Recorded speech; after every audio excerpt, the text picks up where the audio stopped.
السلام علیکم، welcome back to my channel خوابوں کی تعبیر۔ امید ہے کہ آپ سب ٹھیک ہوں گے۔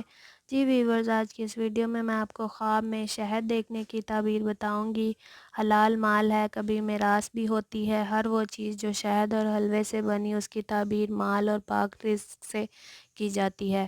اگر کوئی چیز شہد اور شیرے سے خود تیار کر رہا ہے تو اپنی محنت سے رزق میں وسعت حاصل کرے گا۔ کسی اور کو بناتے دیکھا تو مال غنیمت یا میراث پائے گا۔ شہد کی تعبیر علم سے بھی کی جاتی ہے۔ شہد ملنا یا خریدنا یا کھانا شفا کی دلیل ہے، لہٰذا اگر بیمار دیکھے تو بیماری سے نجات ملے گی۔ شہد کی مکھیوں کا چھتا آسانی سے مال ملنے کی دلیل ہے، اگر مکھیوں نے کاٹا تو مال اور دولت محنت سے حاصل ہوگی۔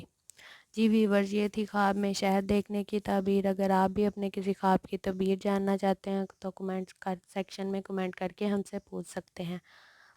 اگر آپ کو میری یہ ویڈیو اچھی لگی ہے تو ویڈیو کو لائک کریں، شیئر کریں۔ اگر میرے چینل پر نیو ہیں تو میرے چینل کو سبسکرائب کریں۔ اب میں آپ سے ملوں گی اپنی نیکسٹ ویڈیو میں ایک نئی خواب کی تعبیر کے ساتھ۔ اللہ آپ پر اپنی رحمت فرمائے، آمین۔ اللہ حافظ۔